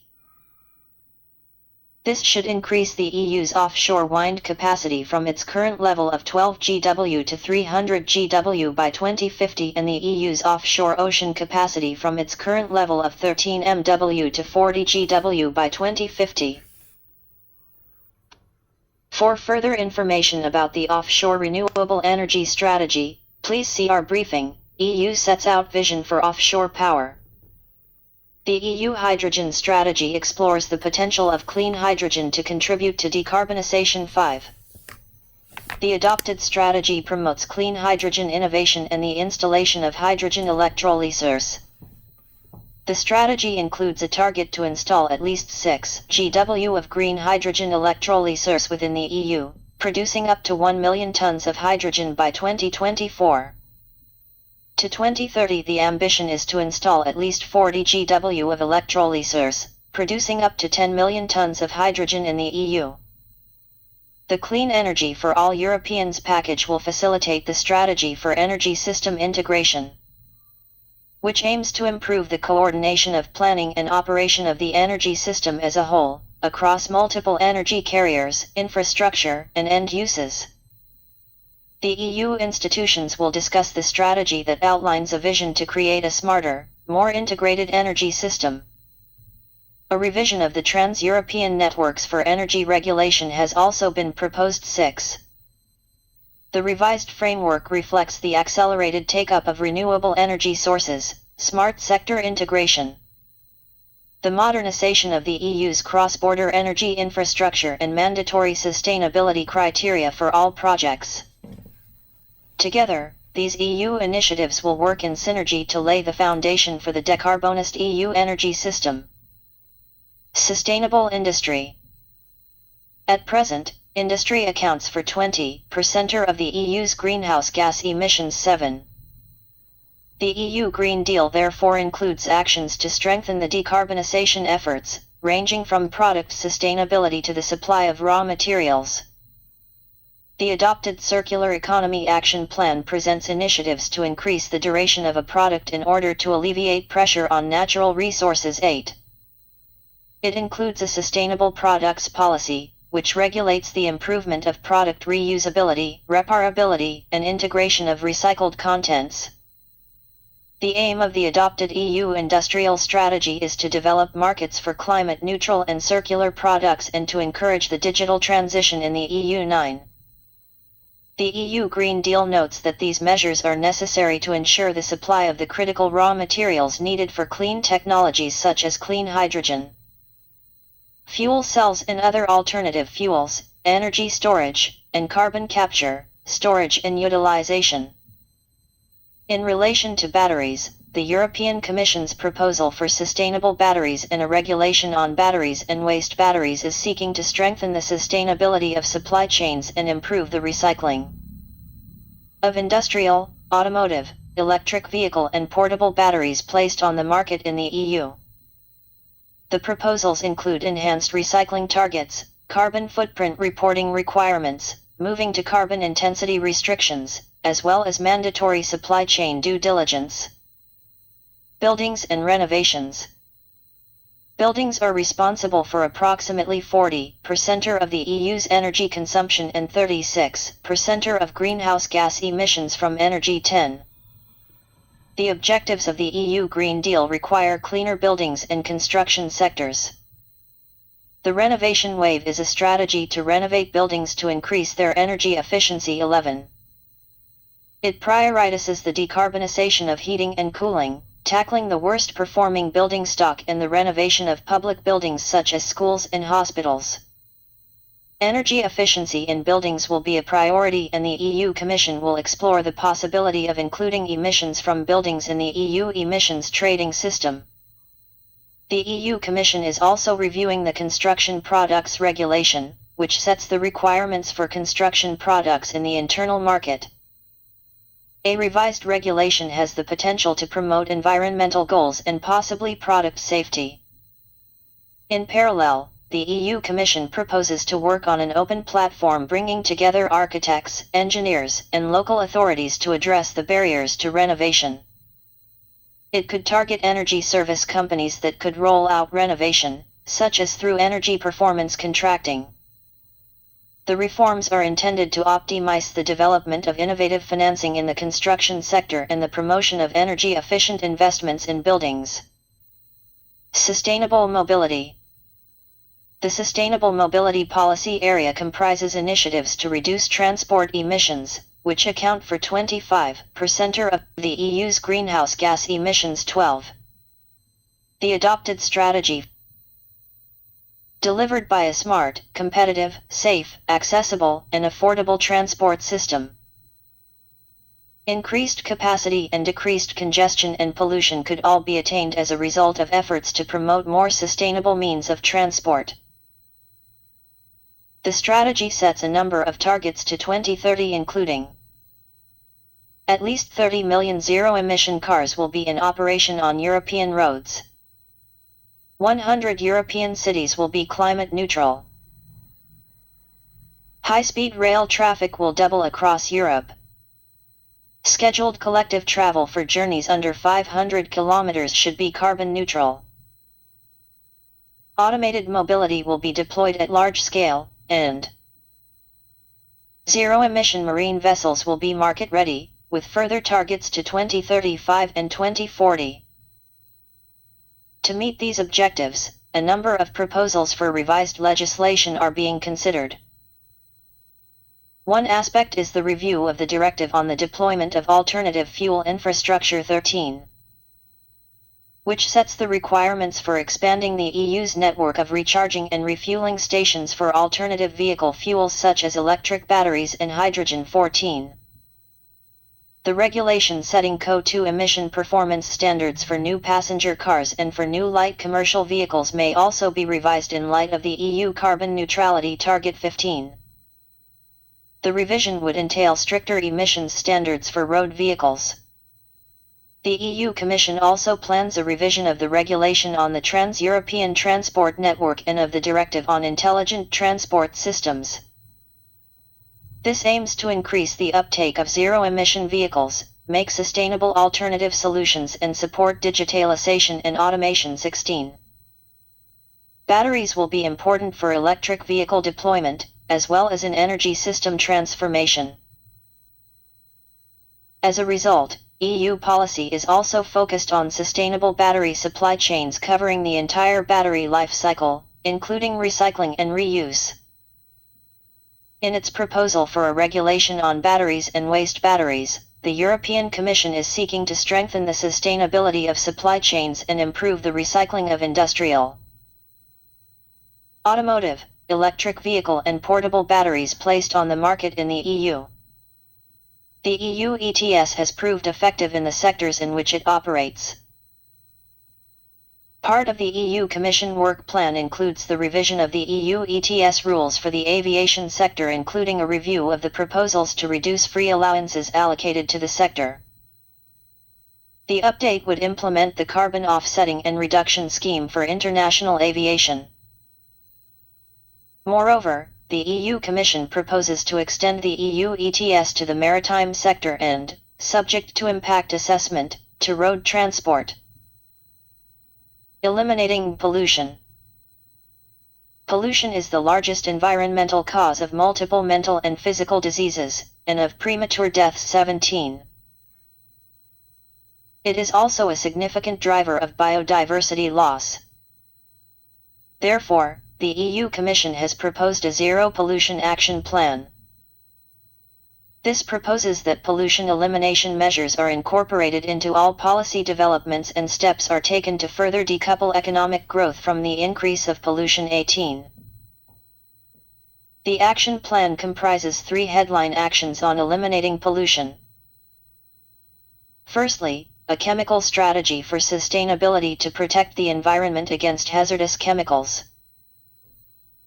Second, a zero pollution action plan for water, air, and soil, to better prevent, remedy, monitor, and report on pollution. Finally, the revision of measures to address pollution from large industrial installations to ensure that they are consistent with related EU Green Deal objectives. A revision of the regulation on substances that deplete the ozone layer is also envisaged. Farm to fork. Food systems are responsible for around 21 to 37% of global greenhouse gas emissions and use up significant natural resources. 19. The farm-to-fork strategy aims to address these environmental issues as well as fairness, sustainability of the food system and the health of Europeans. The strategy will focus on reducing waste, and transforming the manufacturing, processing, retailing, packaging and transportation of food.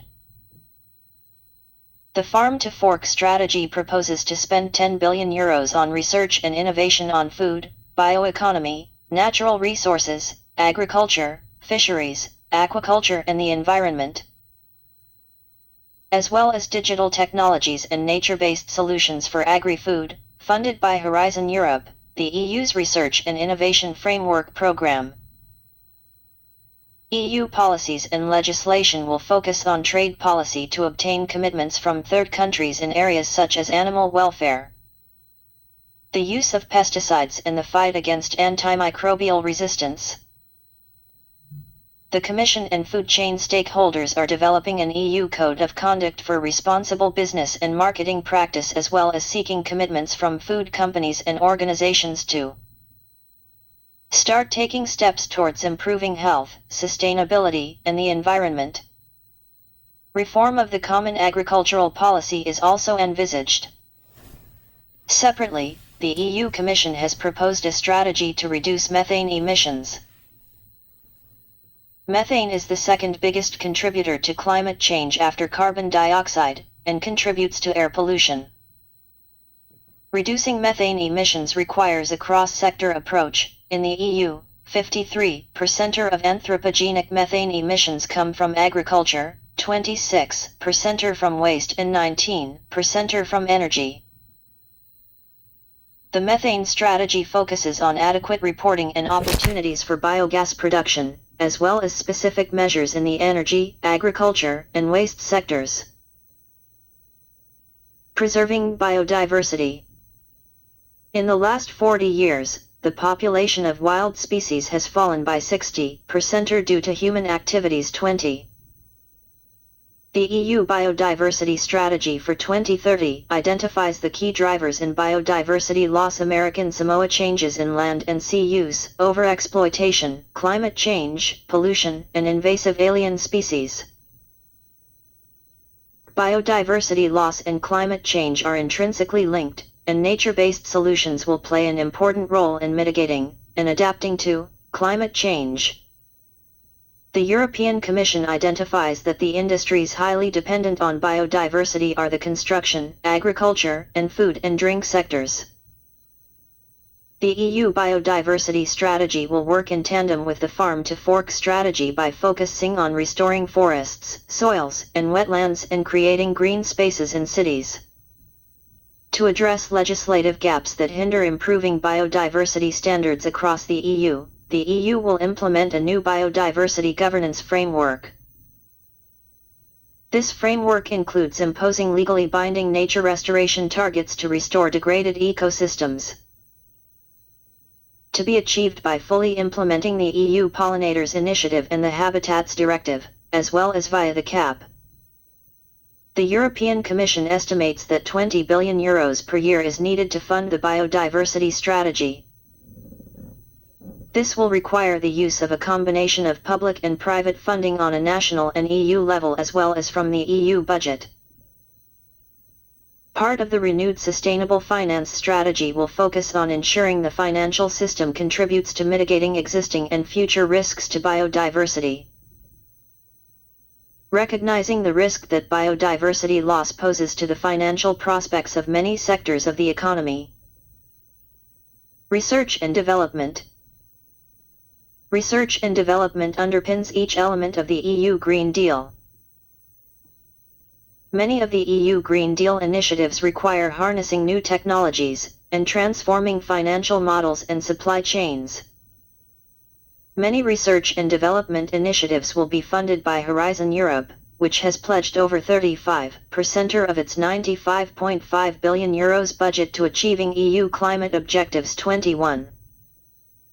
Under Horizon Europe, the EU will form green partnerships with various industries and its member states to focus on key areas such as batteries, clean hydrogen, low-carbon steel, the built environment and biodiversity. Preventing unfair competition from carbon leakage. The EU Green Deal will require significant reorientation of the EU economy towards a low-carbon model. This brings with it the risk of carbon leakage. The EU Commission has identified this as the risk that either production is transferred from the EU to other countries with lower ambition for emission reduction, or that EU products are replaced by more carbon-intensive imports. Carbon leakage is currently controlled by the free allocation of allowances under the EU ETS, or compensation for energy-intensive industries impacted by higher electricity costs as a result of carbon pricing under the EU ETS. The EU Commission is therefore proposing a carbon border adjustment mechanism to ensure that the price of imports reflects more accurately their carbon content. This measure is proposed to be designed to comply with World Trade Organization rules and other international obligations of the EU. A green taxonomy is a classification system that highlights which investment options are sustainable and, by extension, those that aren't. Think of the taxonomy as a guest list. An investment must meet specific criteria for sustainability to appear on it. A green taxonomy is a classification system for defining the concept of environmental sustainability, which, in turn, provides clarity for investors on the economic activities and investments various jurisdictions consider sustainable or not. The EU taxonomy allows financial and non-financial companies to share a common definition of economic activities that can be considered environmentally sustainable. The 6 environmental objectives of the taxonomy are: climate change mitigation, climate change adaptation, sustainable use and protection of water and marine resources, transition to a circular economy, pollution prevention and control and protection and restoration of biodiversity and ecosystems. Technical screening criteria define the specific requirements and thresholds for an activity to be considered as significantly contributing to a sustainability objective. These TSCs are being elaborated in secondary legislation called Delegated Acts. About the Adaptation Fund. The Adaptation Fund finances projects and programs that help vulnerable communities in developing countries adapt to climate change. Initiatives are based on country needs, views and priorities. Since 2010, the Adaptation Fund has committed over $1 billion for climate change adaptation and resilience projects and programs, including 160 concrete, localized projects in the most vulnerable communities of developing countries around the world with over 43 million total beneficiaries. It also pioneered direct access and enhanced direct access, empowering countries to access funding and develop local projects directly through accredited national implementing entities. Climate change is predicted to greatly affect the poorest people in the world, who are often hardest hit by weather catastrophes, desertification, and rising sea levels, but who have contributed the least to the problem of global warming. In some parts of the world, climate change has already contributed to worsening food security, reduced the predictable availability of fresh water, and exacerbated the spread of disease and other threats to human health. Helping the most vulnerable countries and communities is an increasing challenge and imperative for the international community, especially because climate adaptation requires significant resources beyond what is already needed to achieve international development objectives. The fund is financed largely by government and private donors, and also from a 2% share of proceeds of certified emission reductions issued under the protocol's Clean Development Mechanism projects. The Global Environment Facility is a multilateral family of funds dedicated to confronting biodiversity loss, climate change, and pollution, and supporting land and ocean health. Its financing enables developing countries to address complex challenges and work towards international environmental goals. The partnership includes 186 member governments as well as civil society, indigenous peoples, women, and youth, with a focus on integration and inclusivity. Over the past 3 decades, the GEF has provided nearly $25 billion in financing and mobilized another $138 billion for thousands of priority projects and programs. The family of funds includes the Global Environment Facility Trust Fund, Global Biodiversity Framework Fund, Least Developed Countries Fund, Special Climate Change Fund, Nagoya Protocol Implementation Fund, and Capacity Building Initiative for Transparency Trust Fund. Food Systems, Land Use, and Restoration. The Food Systems, Land Use, and Restoration Impact Program is a $345 million, 7-year initiative funded by the Global Environment Facility and led by the World Bank. Seeking to transform food and land use systems, the program consists of a global knowledge platform and 27 country projects. Country-level work will focus on accelerating action in landscapes and along value chains for 8 major commodities, including livestock, cocoa, coffee, maize, palm oil, rice, soy, and wheat. They are Brazil, Burundi, China, Ivory Coast, Ethiopia, Ghana, Guatemala, Guinea, India, Indonesia, Kazakhstan, Kenya, Liberia, Madagascar, Malaysia, Mexico, Nicaragua, Nigeria, Papua New Guinea, Paraguay, Peru, Tanzania, Thailand, Uganda, Ukraine, Uzbekistan, Vietnam. What is the $100 billion climate finance pledge? In 2009, developed countries agreed at the 15th Conference of Parties to mobilize $100 billion per year by 2020 for climate action in developing countries. It had first been proposed by former UK Prime Minister Gordon Brown a few months ahead of 15 Colombian pesos, calling for a new international partnership on public finance for climate change based on equity, additionality, shared governance, and predictability. Then, when arriving at 15 Colombian pesos, U.S. Secretary of State Hillary Clinton announced the pledge, claiming it would be destined for the poorest and most vulnerable countries and that it would have a strong focus on adaptation and forestry. The figure, arbitrary and not based on an analysis of countries' actual needs, was formalized during 16 Colombian pesos in Cancun the following year. The conference also established the Green Climate Fund to act as a key delivery mechanism. The Paris Agreement, set up at 21 Colombian pesos in 2015, also reaffirmed the $100 billion pledge, and its signatories decided that this sum should be given each year between 2020 and 2025.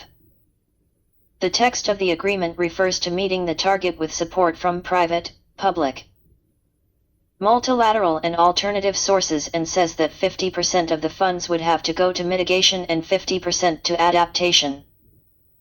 Since then, the pledge has become a benchmark for evaluating the developed nation's overall commitment to climate action. There is no standard multilaterally agreed definition of climate finance. Despite efforts since 2013, negotiators at the UN Framework Convention on Climate Change have not been able to agree on how to measure the country's pledges on finance. What is climate finance? There is no standard multilaterally agreed definition of climate finance. Despite efforts since 2013, negotiators at the UN Framework Convention on Climate Change have not been able to agree on how to measure the country's pledges on finance. Most developing countries want a common standard definition, while developed countries argue that the operational definition is preferable as it is broad enough to cater to the dynamic and evolving nature of the need. The Standing Committee on Finance, established at 16 Colombian pesos in 2010, was asked to prepare biennial assessments of climate finance flows using existing sources of data. As each of these sources used a different definition of climate finance, the SCF had to develop an operational definition to use for its assessment report. Climate finance aims at reducing emissions and enhancing sinks of greenhouse gases, and aims at reducing vulnerability of, and maintaining and increasing the resilience of, human and ecological systems to negative climate change impacts.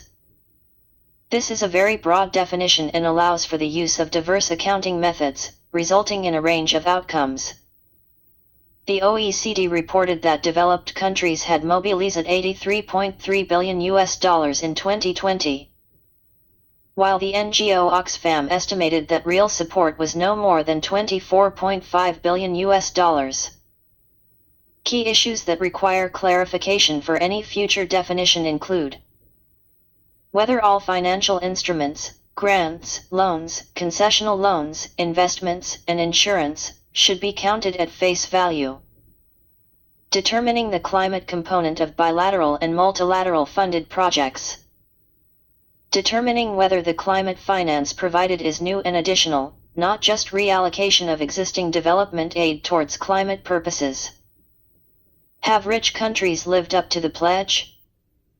It is contested whether developed countries have lived up to the pledge. Following the request of donor countries, the Organization for Economic Cooperation and Development, a majority of whose members are high-income economies, has been tracking progress towards this pledge since 2015. It produces regular analyses of progress made, processing data with a 2-year delay. According to the latest estimate, the total in 2021 reached $89.6 billion. On the basis of preliminary and unverified data, the OECD also said the goal looks likely to have finally been met as of 2022. However, OECD analyses have been contested in the past, and critics say actual climate finance has amounted to much less. The climate finance gap can be attributed to a small group of developed countries, according to a report by the Overseas Development Institute based on 2020 data. The US has the biggest responsibility, providing just 5% of its fair share, based on a calculation that considers the size of the economy and historical emissions. It should have provided $43 billion in 2020, but it sent $2 billion only. Some of the other countries that did not deliver what they should are Canada, Italy, Spain, and Australia. Only 7 provided and mobilized their fair share.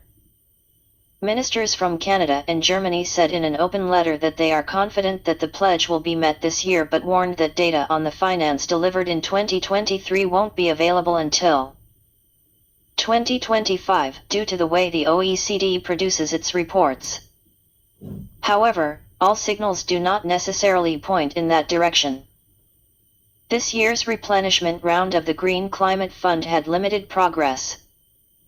The total of $9.3 billion was less than in the last round in 2019, not delivering on this year's $10 billion target.